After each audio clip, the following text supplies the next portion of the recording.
Vamos rezar. Pai, ore pelo espírito do Apocalipse por um momento. Ore pelo espírito da revelação.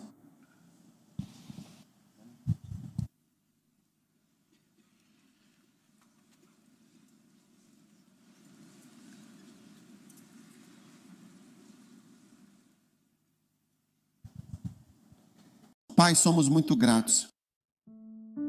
Levante sua mão e receba poder em sua vida.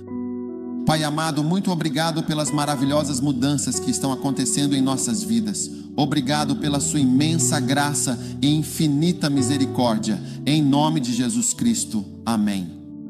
Podem sentar-se. O que você não pode realmente fazer sem ter fé? O que você não pode fazer? Você simplesmente não pode fazer essas coisas sem ter uma fé verdadeira. Em outras palavras, a fé é algo verdadeiramente maravilhoso e muito precioso. 2 Pedro, capítulo 1:1. Por favor, preste bastante atenção a isso. Estamos lendo na Bíblia, no livro de 2 Pedro, especificamente no capítulo 1 e no versículo 1. A passagem sagrada diz o seguinte: Simão Pedro, um servo dedicado e fiel de Deus. Amém. Apóstolo de Jesus Cristo, escrevendo para aqueles que alcançaram uma fé igualmente preciosa e de grande valor, aqueles que obtiveram esta fé tão preciosa e inestimável. Então, a fé é de fato algo extremamente precioso. É algo verdadeiramente muito, muito precioso e digno de ser valorizado. Amém. Posso ouvir um amém? A fé é algo verdadeiramente precioso. Mais precioso do que a sua educação. Algumas pessoas dizem, tudo o que quero dar aos meus filhos é uma educação. Se você der uma educação completa aos seus filhos e não lhes der a fé, você os fez perder algo verdadeiramente fundamental. Você pode dar uma educação ao seu filho. É por isso que não acredito em mandar meu filho para a escola mais cara, onde ele vai voltar sem fé, porque aí ele perdeu algo muito precioso que pode fazer por você o que você não pode fazer. Se você não tem fé, você não tem fé. Há muitas coisas que você não pode fazer só com educação. Por isso não acredito em ter apenas educação ou dinheiro. Se eu te der dinheiro, um dia ele certamente vai acabar. Se eu te der dinheiro, um dia ele vai acabar. Então a fé é um elemento muito precioso. Este é um sermão muito curto, então por favor, seja paciente. Deixe acontecer, vai passar tão rápido quanto todos os outros. Então fé preciosa. Diga para alguém, fé preciosa. Se a fé é preciosa, ela é um tesouro. Crer em Deus é uma confiança. Agradeço muito a Deus por eu crer nele. Sim. E eu estava esperando que todos os meus filhos tivessem essa fé preciosa.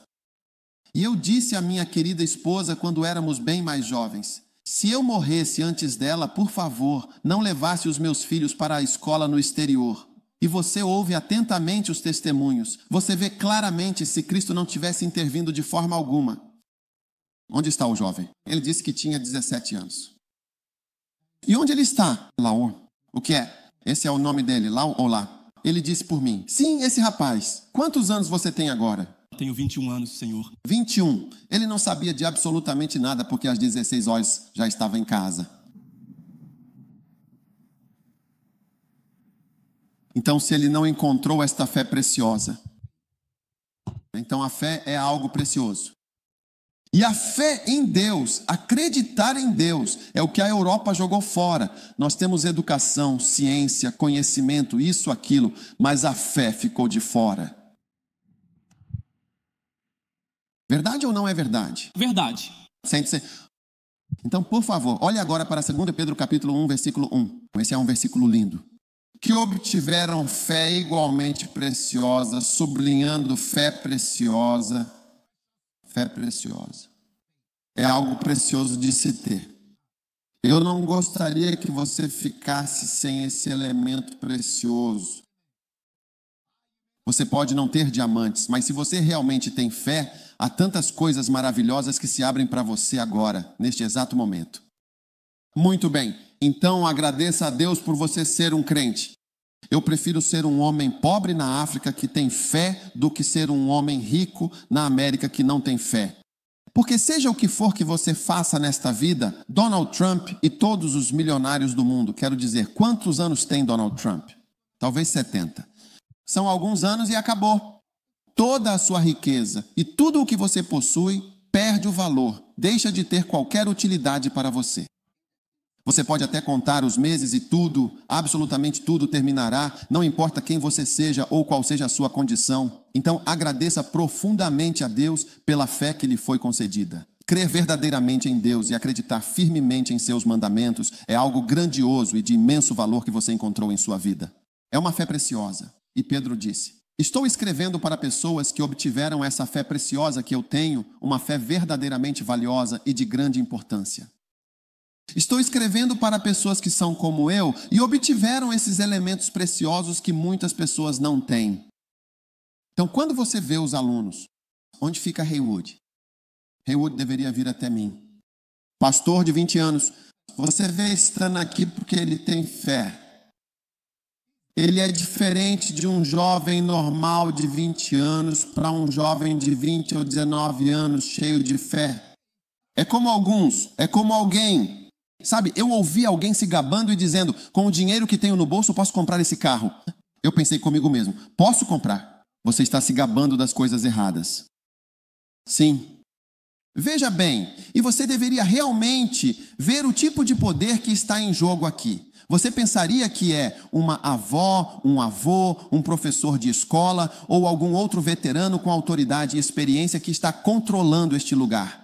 Eu quero estar perto dele porque ele está salvando a minha vida de fato. Uau!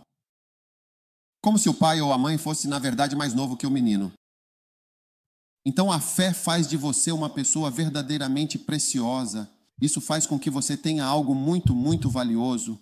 E essa fé vem ao ouvir a palavra de Deus, conforme Romanos 10:17. Romanos 10:17 diz que a fé vem pelo ouvir. Então compartilhamos nossa fé conversando com as pessoas. E quando compartilhamos nossa fé e pregamos a eles, eles ouvem.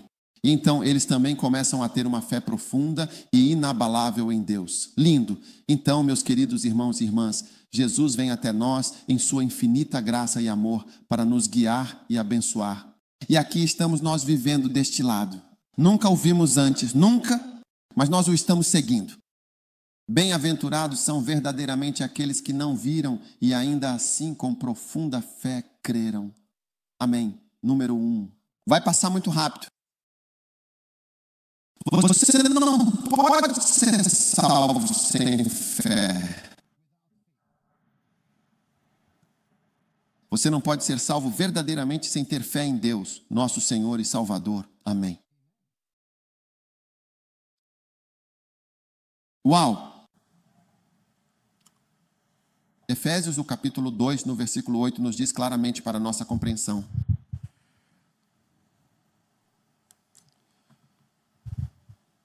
Porque pela graça sois salvos por meio da fé. Você é salvo pela fé. Nunca se esqueça deste versículo. Você é salvo porque você crê. Sim.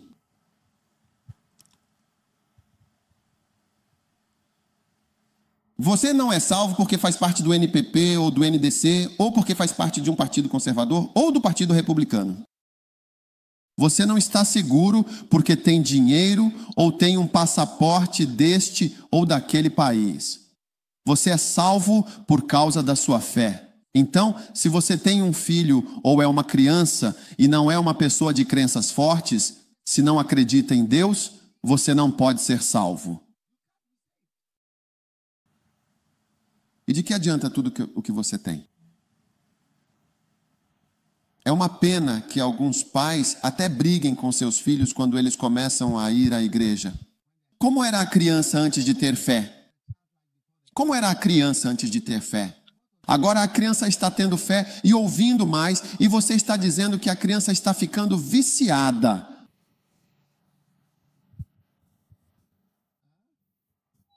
É inacreditável mesmo. Eu realmente não gostaria de dar à luz a alguém que de forma alguma não terá fé. Eu até preferiria fazer planejamento familiar para limitá-los. Assim, caso um venha a dizer, eu não acredito, isso significa que eu dei à luz algo para entregar ao diabo. Deus me livre, de verdade. João 3,16. Deus amou tanto o mundo que deu seu Filho unigênito, para que todo aquele que nele crê, todo aquele que é instruído não deve perecer. Se você estava na fogueira, quantos estavam na fogueira e quantos não estavam? Nós faremos isso de novo só por sua causa. Quando vi o fogo e o calor, eu nunca entendi as chamas do inferno e as revelações do fogo. E da próxima vez espero ter um megafone grande para que vocês possam me ouvir melhor. Sim, chamas. É isso que significa verdadeiramente perecer. E todo aquele que crê, sim, todo aquele que realmente crê. Assim, todo aquele que não crê, no entanto, perecerá. Todo aquele que é instruído. Todo aquele que tem dinheiro, todo aquele que tem conexões. Todo aquele que tem um amado, todo aquele que tem um carro. Qualquer pessoa que tenha passaporte britânico. Todo aquele que é americano. Quem tem green card. Não, todo aquele que crê não pereça, mas tenha a vida eterna.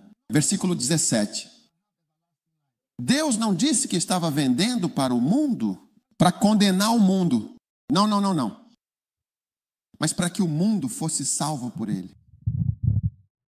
Mas veja atentamente o versículo 18. Aquele que verdadeiramente crê nele não é de forma alguma condenado. Aquele que crê nele não é condenado. Mas quem não crê, esse já está condenado. Portanto, quem não tem fé está irremediavelmente condenado. Seja você australiano ou inglês, está irremediavelmente condenado porque não crê verdadeiramente. Porque não creu no nome do unigênito Filho de Deus, que é o Salvador e Senhor de toda a humanidade. Eu te digo, ter um filho que não acredita em Deus, que rejeita a fé e os princípios divinos, é como uma profunda e dolorosa maldição, uma verdadeira tragédia para a família e para a alma. Sim. Ser uma criança que não acredita e ter uma fé forte é como uma verdadeira e terrível maldição. Sim, ele está condenado, é uma criança condenada.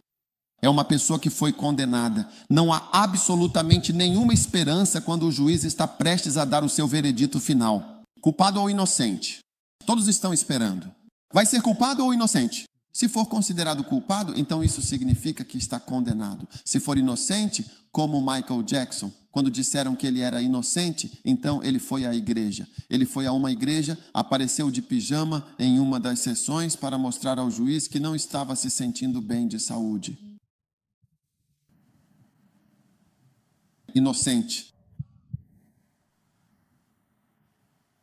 O que realmente pode te libertar? O que pode verdadeiramente te abençoar para ser salvo? Você não pode ser salvo sem este elemento essencial. Você sempre estará sob uma condenação eterna. Assim que você se deita nisso, você desce ao inferno. Fogo. Isso é fogo. Mas quero dizer, como pode haver um fogo que nunca se apaga? Porque o fogo que tínhamos no acampamento se apagou. Ao dizer isso, ele mostra que você não fez geografia. Você não conhece vulcões, certo? Você não conhece vulcões. Cordeiro derretido. Está queimando há muito tempo. E no meio da terra, há lava derretida, um líquido quente.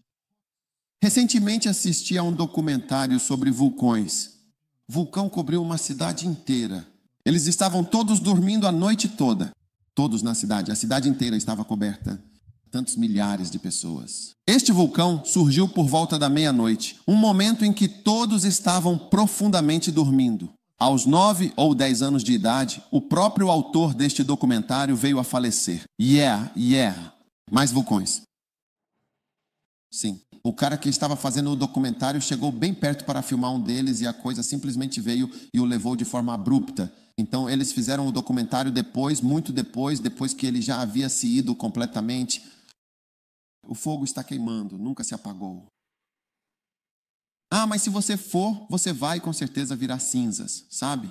Você não está cansado de inventar desculpas? Você não está cansado de arriscar sua vida?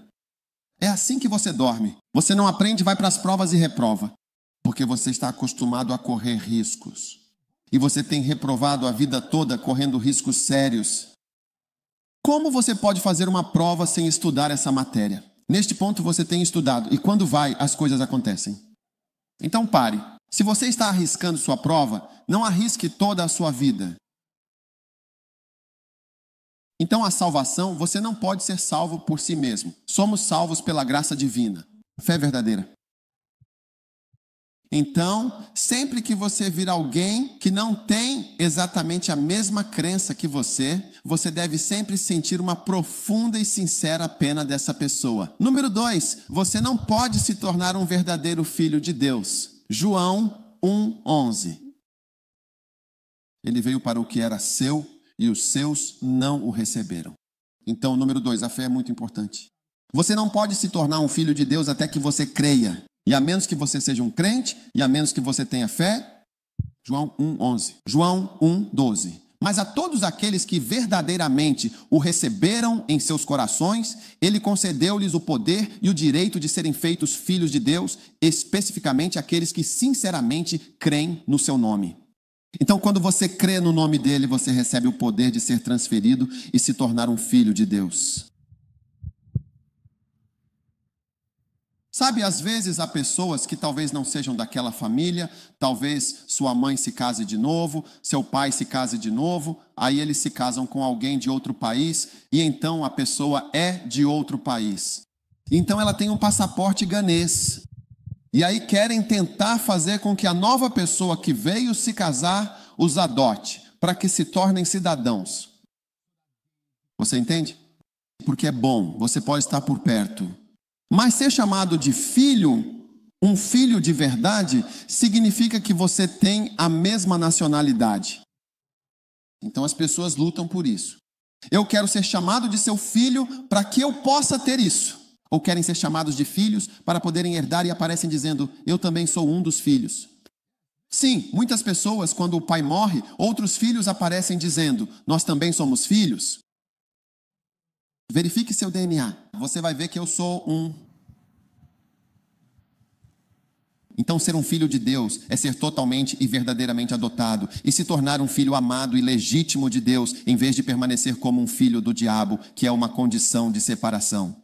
João 8:44. As pessoas querem dizer, todos somos filhos de Deus. Mas Jesus estava pregando para os fariseus. Veja o que ele disse a eles. Ele disse, vocês são do pai de vocês, o diabo, e querem realizar os desejos do pai de vocês. Ele foi um homicida desde o princípio. E não permaneceu na verdade, porque nele não há verdade. Quando ele profere mentira, fala do que lhe é próprio, pois é mentiroso e pai da mentira. Portanto, vocês são do pai de vocês, o diabo. Então, quando você se torna um verdadeiro filho de Deus, você foi completamente transferido de ser um filho do diabo, que estava sob o domínio das trevas, para agora ser feito um amado e legítimo filho de Deus. E isso só é possível somente por meio da fé, e não apenas por dinheiro. E você sabe, quando você vai a sociedades onde tudo depende de dinheiro, você sabe que tem que pagar isso, pagar aquilo, outros não vão assinar seu cheque, pagar isso, senão não vão fazer aquilo, pagar isso, trazer tal porcentagem, senão não vão te dar o contrato. Traga esse dinheiro, senão isso, pague por isso, senão aquilo. Quando você vem desse tipo de ambiente, não consegue acreditar que o dinheiro não é importante quando se trata de certas coisas. Sabe, eu agradeço a Deus por ter começado a pregar quando ainda era estudante e quando pregávamos, nunca recolhíamos ofertas. Nunca, pois não havia motivo para recolher uma oferta nossa. E não nos ocorria que as ofertas fossem importantes. Então, mesmo quando nós realmente começamos esta igreja, não recolhíamos ofertas. Então, em determinado momento, foi como se simplesmente começássemos a passar a cesta. Então, eu cresci com uma versão do cristianismo sem dinheiro. Sem dinheiro. Nunca preguei por dinheiro até hoje. Pela graça de Deus, se eu estivesse pregando por dinheiro, você acha que eu não estaria aceitando todos os convites para a América e tudo mais? Veja, eu não estou indo para Pá, Pandai, Itataísta, Zabzugu, Tapi. O que você acha que tem em Zabzugu? Tatai, areia vermelha. Então, as pessoas acreditam que o dinheiro é tudo. Mas a fé é, na verdade, uma chave mestra para algumas das maiores coisas que você pode ter na vida. E sem fé você nunca terá certas coisas. Você pode ter todo o dinheiro, mas se não tiver fé... E isso é algo que até mesmo os políticos se lembraram. E alguns deles você vê que chamam um profeta que não tem educação, que nem sequer sabe falar inglês. Sim, mas eles percebem que ele é um homem de fé, um homem de poder. Então, pela fé, você está verdadeiramente se tornando um filho de Deus. Então, por favor, temos que ser homens de grande fé. Sim, porque Deus, em sua infinita sabedoria, nos fez homens de fé. Amém. Número 3. Você não pode verdadeiramente agradar a Deus sem ter uma fé genuína e inabalável. Ele não pode agradar a Deus. Deus nunca ficará verdadeiramente e completamente feliz com você, a menos que você tenha uma fé genuína e acredite plenamente nele. Hebreus 11, versículo 6. Sem fé é absolutamente e totalmente impossível agradá-lo. Você ouviu a palavra impossível? Não sem retidão. Sem fé. Por quê? Porque não importa o quão bom você seja, você será mau. Você pode ser virgem, pode até mesmo usar óculos.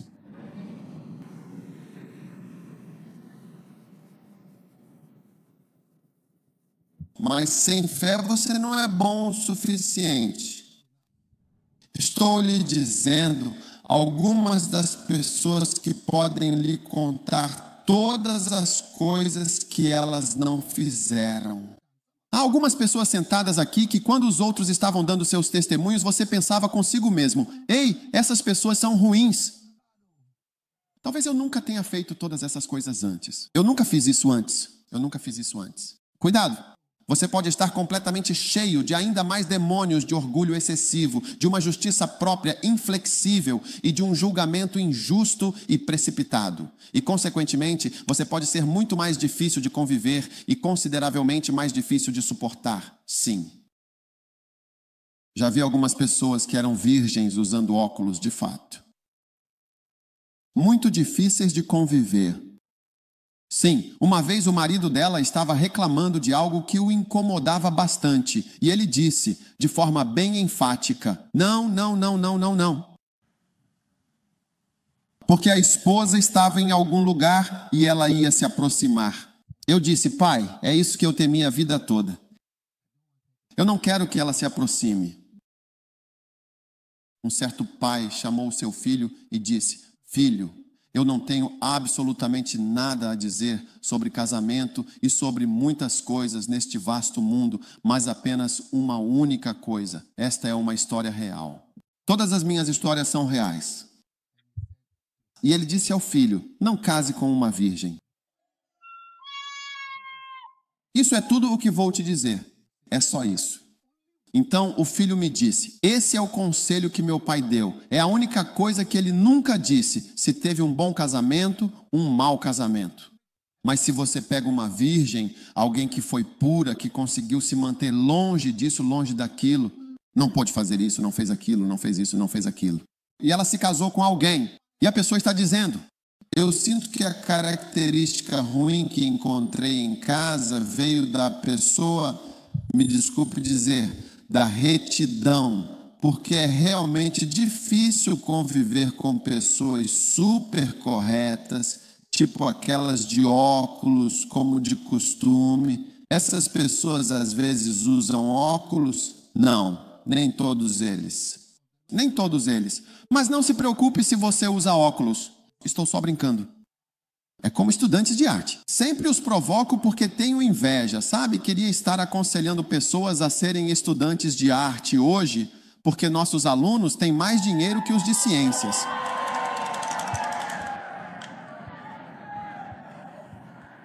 Se você não gosta de ser provocado, não venha para esta igreja. Estamos muito felizes aqui. Estamos felizes aqui, sem problema. Pergunte ao vizinho. Tem algum problema com você? Há alguma dificuldade?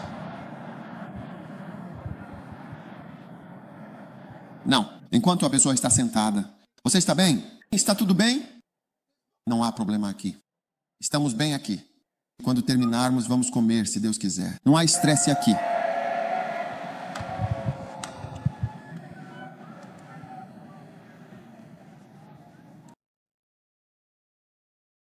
Então, sem fé, você não pode agradar a Deus. E eu estou realmente surpreso. Eu mesmo estou surpreso. Esta é uma das minhas escrituras surpreendentes. Eu pensei que, assim como Charlie, seria como retidão e afeição.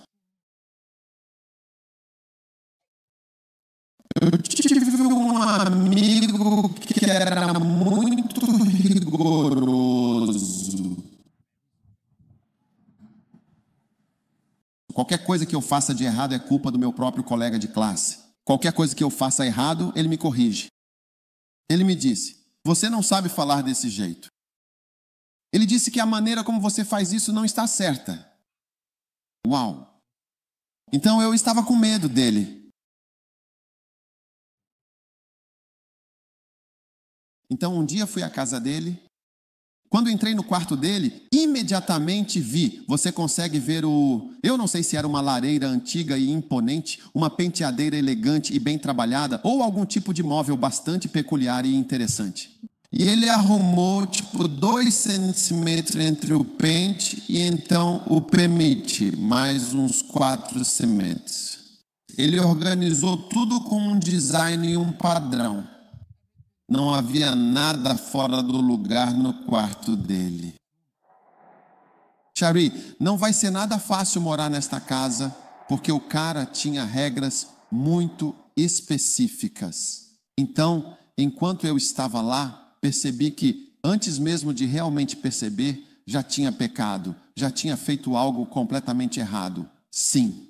E com pessoas assim, você está sempre fazendo algo errado. Para alguns, não é a arrumação da mesa, mas sim da mente. O que acham que deveria ser certo ou errado. Então, ao fazer isso, não acene com a mão assim. Ou quando você está fazendo algo que eu... Não. Por que você está sorrindo disso? Por quê? Você não sorri assim, sorri assim.